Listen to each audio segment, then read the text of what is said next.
तो दोस्तों सब्सक्राइब कीजिए हमारा चैनल करियर पॉइंट और लेटेस्ट वीडियो नोटिफिकेशन के लिए बेल आइकन को दबाएं।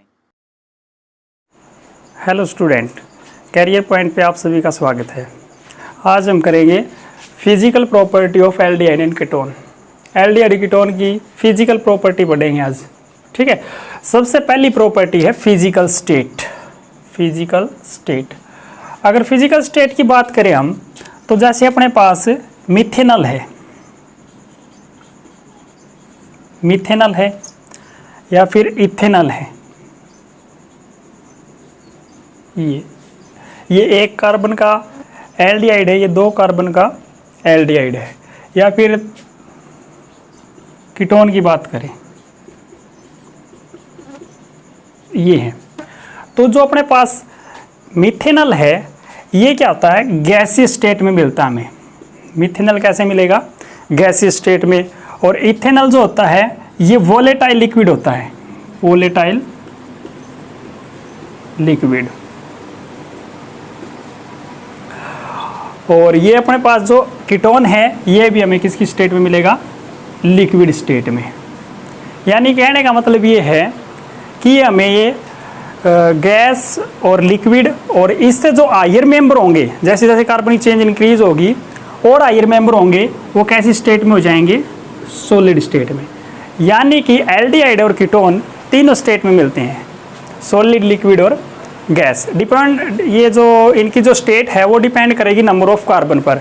यदि नंबर ऑफ कार्बन कम है तो गैसेस हैं, थोड़े ज़्यादा नंबर ऑफ कार्बन हो जाते हैं, कार्बन नंबर इंक्रीज हो रहे हैं, मोलिकुलर मास इंक्रीज हो रहा है, तो वो लिक्विड स्टेट में जा रहे हैं। और ज़्यादा कार्बन के मेंबर हो जाएंगे तो वो सॉलिड स्टेट में आ जाएगा। अब ये जो एल्डिहाइड और कीटोन हैं, इनकी फिजिकल प्रॉपर्टी एक जैसी है। ठीक है, इनकी फिजिकल प्रॉपर्टी एक जैसी होने का कारण ये है क्योंकि ये एक दूसरे की फंक्शनल आइसोमर्स हैं। जैसे ये हो जाएगा अपने पास CH3 CH2 CHO, एक ये है, एक कीटोन ले लिया CH3 C double bond O CH3। इसमें देखो, इसके अंदर 3 कार्बन हैं और इसके अंदर भी 3 कार्बन है। हाइड्रोजन की बात करें तो इसके अंदर 3 2 5 और 1 6 हाइड्रोजन है। इसके अंदर 3 और 3 6 हाइड्रोजन है और एक ऑक्सीजन है। यानी कि इन दोनों का मोलिकुलर फॉर्मूला सेम है but different their functional group. इसके अंदर फंक्शनल ग्रुप कीटोन है और इसके अंदर फंक्शनल ग्रुप क्या है, एल्डिहाइड है। तो ये दोनों एक दूसरे की आइसोमर्स हैं, इस वजह से इनकी फिजिकल प्रॉपर्टी जो हैं वो सेम होंगी। तो इस वजह से हम एल्डिहाइड कीटोन को एक साथ ही फिजिकल और केमिकल प्रॉपर्टी पढ़ेंगे। तो स्मेल की बात करें इनकी, तो स्मेल जो होती है इनकी पेजेंट स्मेल होती है। स्मेल कैसी रहेगी, पेजेंट स्मेल रहेगी इनकी। जो लोअर एल्डिहाइड कीटोन हैं उनकी पेजेंट स्मेल थोड़ी ज़्यादा होती है, लेकिन जो हायर मेंबर के एल्डिहाइड कीटोन हैं, यानी कि जिनके अंदर कार्बन ज़्यादा है या जिनका मोलिकुलर मास ज़्यादा है, उनकी जो पेजेंट स्मेल है वो धीरे धीरे कम होती चली जाएगी। यानी कि लोअर मेंबर हैं जैसे ये हैं, इनकी पेजेंट स्मेल थोड़ी ज़्यादा होती है, बाकी जो हायर मेंबर हैं उनकी पेजेंट स्मेल कम होगी। नेक्स्ट फिजिकल प्रॉपर्टी है बॉइलिंग पॉइंट। अब बॉइलिंग पॉइंट की बात करें तो हम, जो अपने पास एल्डिहाइड और कीटोन है, इसके अंदर कार्बोनाइल ग्रुप है। इनके अंदर क्या है, कार्बोनाइल ग्रुप है। और ये जो कार्बोनाइल ग्रुप है ये थोड़ा सा पोलर नेचर का होता है, जैसे ये मैंने पहले भी डिस्कस की थी। इस तरीके से ऑक्सीजन की इलेक्ट्रोनेगेटिविटी ज़्यादा, इस पर स्लाइटली नेगेटिव, इस पर स्लाइटली पॉजिटिव। तो एक ऐसा नेचर का है, पोलर नेचर का है। क्यों है पोलर नेचर, क्योंकि ऑक्सीजन की इलेक्ट्रोनेगेटिविटी ज़्यादा है, ऑक्सीजन इससे इलेक्ट्रॉन अपनी ओर खींचेगी, इस वजह से ऑक्सीजन पे स्लाइटली नेगेटिव और कार्बन पे स्लाइटली पॉजिटिव। तो पोलर नेचर का होने के कारण जो अपने पास एल्डिहाइड कीटोन हैं उनके मॉलिक्यूल के अंदर dipole dipole force of interaction होगी। Dipole dipole force of attraction कैसी होगी, देखो जैसे ये अपने पास स्लाइटली नेगेटिव, इस पे स्लाइटली पॉजिटिव, इसी तरीके से इस पे स्लाइटली नेगेटिव, इस पे slightly positive, slightly negative, slightly positive. तो ये पॉजिटिव नेगेटिव चार्ज वाला इस पॉजिटिव चार्ज को अट्रैक्ट करेगा, ये नेगेटिव वाला इसको अट्रैक्ट करेगा, पॉजिटिव वाले को। तो इनके बीच में अट्रैक्शन होगी, यहाँ पे भी अट्रैक्शन होगी। तो डायपोल मॉलिक्यूल ये है, डायपोल ये मॉलिक्यूल है। तो डायपोल डायपोल मॉलिक्यूल के बीच में जो अट्रैक्शन होती है उसको बोलते हैं dipole dipole force of interaction. तो एक ऐसी फोर्स ऑफ अट्रैक्शन इनके अंदर dipole dipole force of interaction. जो dipole dipole force of attraction है ये हायर देन होती है वैन डर वाल फोर्स से। तो इन्हीं कारण से जो अपने पास हाइड्रोकार्बन रहेंगे, जो हाइड्रोकार्बन होंगे और जो ईथर होंगे, हाइड्रोकार्बन तो क्या होते हैं non polar, hydrocarbon non polar होते हैं, जबकि ईथर क्या होते हैं स्लाइटली पोलर नेचर के। यानी कि नॉन पोलर और पोलर नेचर के जो कंपाउंड हैं ईथर, उनसे इनका मेल्टिंग एंड बॉइलिंग पॉइंट क्या रहेगा आई रहेगा। इनका बॉइलिंग पॉइंट क्या रहेगा एल्डिहाइड कीटोन का आई। किस कारण आई रहेगा due to dipole dipole force of attraction between aldehyde molecules. तो हाइड्रोकार्बन है ना जो, इनके अंदर तो सिर्फ वैन डर वाल फोर्स ऑफ अट्रैक्शन होती है और कोई फोर्स ऑफ अट्रैक्शन होती ही नहीं। इस वजह से एल्डिहाइड कीटोन का melting and boiling point I होगा देन दी हाइड्रोकार्बन से। और ईथर थोड़ा सा पोलर नेचर का, लेकिन इनकी तरह पोलर नेचर का नहीं है, तो ईथर से भी इनका मेल्टिंग बॉइलिंग पॉइंट क्या रहेगा आई। तो कहने का मतलब ये है कि एल्डिहाइड कीटोन का जो बॉइलिंग पॉइंट है हायर देन दी है हाइड्रोकार्बन एंड ईथर से due to dipole dipole force of interaction. ठीक है, बट क्या होगा बट लोअर देन एल्कोहल, लेकिन एल्कोहल से इनका बॉइलिंग पॉइंट क्या रहेगा कम।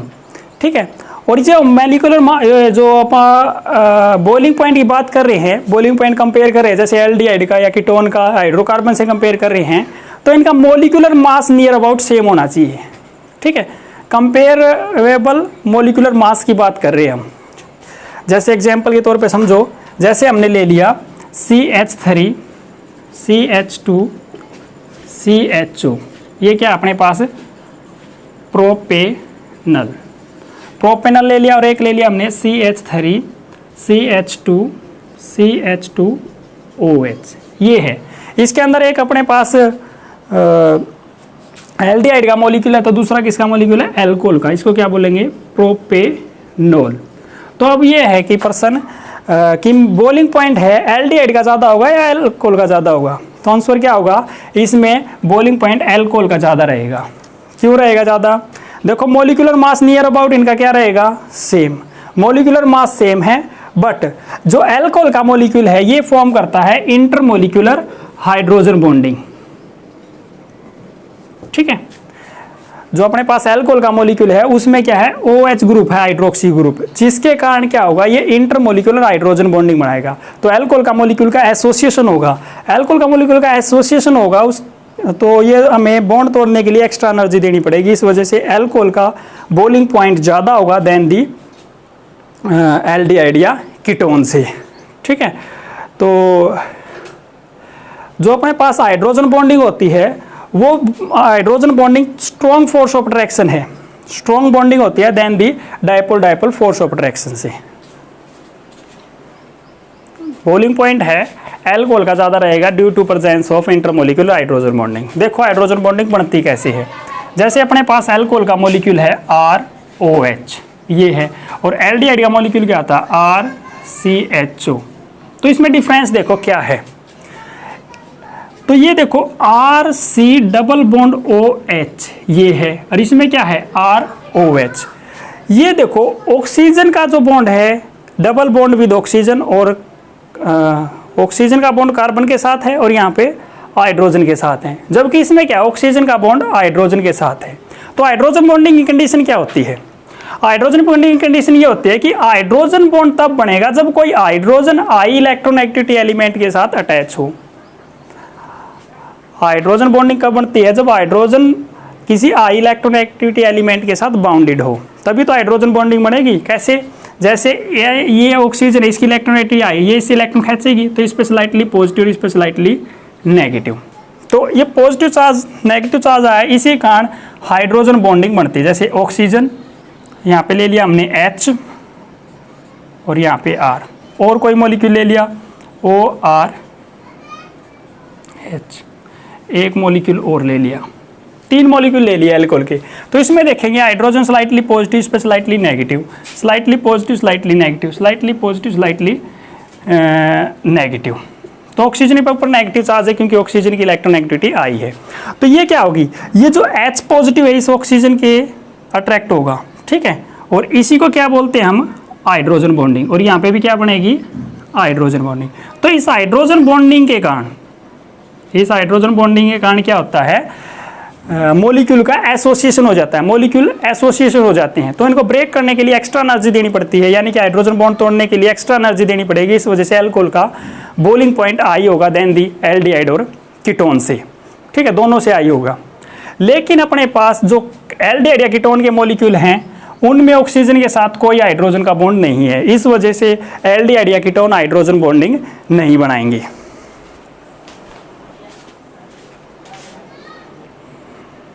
नेक्स्ट फिजिकल प्रॉपर्टी है solubility. Solubility of aldehyde ketone check करेंगे। सोलिबिलिटी किसके अंदर चेक करते हैं, जनरली सोलिबिलिटी चेक करते हैं हम वाटर के अंदर, ठीक है। तो वाटर के अंदर सोलिबल है या नहीं है। तो जो एल्डिहाइड कीटोन हैं वो थोड़े से पोलर नेचर के हैं, और वाटर भी कैसा है, पोलर नेचर का। तो ये क्या हो जाते हैं, soluble in water. Aldehyde and ketone are soluble in water due to polar nature. Another reason क्या हो सकता है, देखो जैसे ये वाटर का मॉलिक्यूल है और ये अपने पास मान लो कि एल्डिहाइड या कीटोन है, कोई भी हो, ठीक है। यहाँ पे मैं ऐसे ही दिखा रहा हूँ, यहाँ पे भी देख लो इसी तरीके से एल्डिहाइड और कीटोन, चाहे एल्डिहाइड बना लेना चाहे यहाँ पे कीटोन बना लेना। आर ले लेंगे तो कीटोन, आर ले लेंगे कीटोन, RH ले लिया तो एल्डिहाइड, RH ले लिया तो एल्डिहाइड, ठीक है। कॉमन बात है दोनों में, कॉमन यही ग्रुप है उन दोनों में। तो क्या होता है, एल्डिहाइड एंड कीटोन वाटर के अंदर सोल्यूबल होते हैं। क्यों सोल्यूबल होते हैं, जैसे ही वाटर के अंदर इन्हें डिसोल्व करते हैं तो ये वाटर के मॉलिक्यूल के साथ हाइड्रोजन बॉन्डिंग बना लेंगे। ये वाटर का मॉलिक्यूल है H2O, तो यहाँ पे क्या होगा, इस पे स्लाइटली पॉजिटिव, इस पे भी स्लाइटली पॉजिटिव, इस पे स्लाइटली 2 नेगेटिव। ऑक्सीजन की इलेक्ट्रोनेगेटिविटी आई है तो हाइड्रोजन दोनों क्या होंगे, पोलर नेचर के होंगे, स्लाइटली पॉजिटिव, ऑक्सीजन में स्लाइटली 2 नेगेटिव। इसी तरीके से यहाँ पे ऑक्सीजन की इलेक्ट्रोनेगेटिविटी आई तो इस पे स्लाइटली नेगेटिव, इस पे स्लाइटली पॉजिटिव, इस तरीके से स्लाइटली नेगेटिव, इस पे स्लाइटली पॉजिटिव। तो water molecule form hydrogen bonding with aldehyde and ketone. तो यहाँ से ये हाइड्रोजन बॉन्डिंग बना लेगा, सेम तरीके से यहाँ से क्या बना लेगा, हाइड्रोजन बॉन्डिंग। यानी कि एल्डिहाइड और कीटोन के मॉलिक्यूल जो हैं वाटर के साथ हाइड्रोजन बॉन्डिंग बना लेंगे। वाटर के साथ हाइड्रोजन बॉन्डिंग बनाएंगे तो these are soluble in water, ठीक है, वाटर के अंदर सोल्यूबल हो जाएंगे। लेकिन जो लोअर मेंबर हैं अप टू 4 कार्बन, जैसे C2, C3, C4, यानी कि 4 कार्बन तक एल्डिहाइड और 4 कार्बन तक ketone are soluble in water. जैसे जैसे कार्बन की संख्या इंक्रीज होगी, नंबर ऑफ कार्बन इंक्रीज होंगे, तो एल्डिहाइड कीटोन लेस सोल्यूबल होंगे वाटर के अंदर। इसका कारण क्या रहेगा, जैसे जैसे यहाँ पे कार्बन की चेन इंक्रीज होगी, ऐसे ऐसे कार्बन की चेन इंक्रीज होगी, सेम तरीके से यहाँ पे भी कार्बन की चेन इंक्रीज होगी, या ये बोलो कि मोलिकुलर मास इंक्रीज होगा, तो ये मोलिकुलर मास इंक्रीज होगा तो इनकी सोल्यूबिलिटी डिक्रीज हो जाएगी। क्योंकि ये जो होता है ना, ये पार्ट, ये कैसा पार्ट होता है, हाइड्रोफोबिक पार्ट।